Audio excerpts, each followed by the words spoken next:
అందరికీ నమస్కారం. నేను మీ జగదీష్ టెంకాయల. బోయింగ్ కంపెనీ మీద చాలా అనుమానాలు వ్యక్తం అవుతున్నాయి.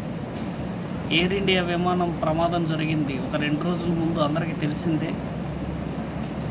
ఆ ప్రమాదంలో విమానంలో చాలా లోపాలు తలెత్తాయి. పవర్ సప్లై లేదని కొంతమంది అంటుంటే, పైలట్ల నిర్లక్ష్యం అని కొంతమంది అంటున్నారు. ఫ్యూయల్ ఇష్యూ అని కొంతమంది అంటున్నారు. తయారీ చేసిన బోయింగ్ కంపెనీ మీద చాలా అనుమానాలు వ్యక్తమవుతున్నాయి. ఇన్వెస్టిగేషన్ స్టార్టింగ్ స్టేజ్లో ఉన్నప్పుడు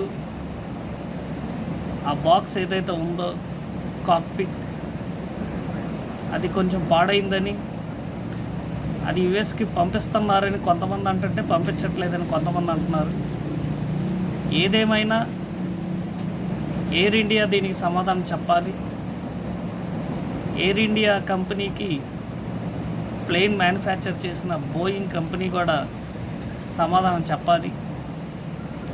లేకపోతే ఎయిర్ ఇండియా మీద భారీగా టికెట్లు పడిపోవడం జరుగుతుంది. బోయింగ్ కంపెనీ మీద షేర్లు పడిపోవడం కూడా జరుగుతుంది. ఇవి రెండు వచ్చి ప్రమాదానికి వివరణ ఇవ్వాలి. లేకపోతే భవిష్యత్తులో చాలా ఇబ్బందులు పడాల్సి వచ్చింది.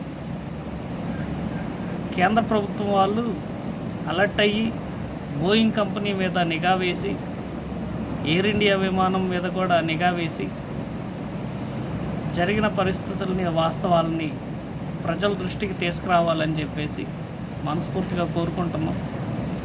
విమానం ఎక్కాలంటేనే సామాన్యులు జంకుతున్నారు. లగ్జరీ విమానం అని చెప్పి ప్రయాణికులు అనుకుంటే చివరికి ఆ విమానాలు ఎక్కడానికి కూడా భయపడుతున్నారు. ఆ పరిస్థితులకి తీసుకొచ్చారు. కాబట్టి ఇలాంటి సంఘటనలు తలెత్తినప్పుడు ఇంటెలిజెన్సీ వర్గాలు అప్రమత్తమయ్యి ఇన్వెస్టిగేషన్ చేయించి జరిగిన తప్పుని ప్రజలకు వివరించాలని కోరుకుంటూ థ్యాంక్ యూ.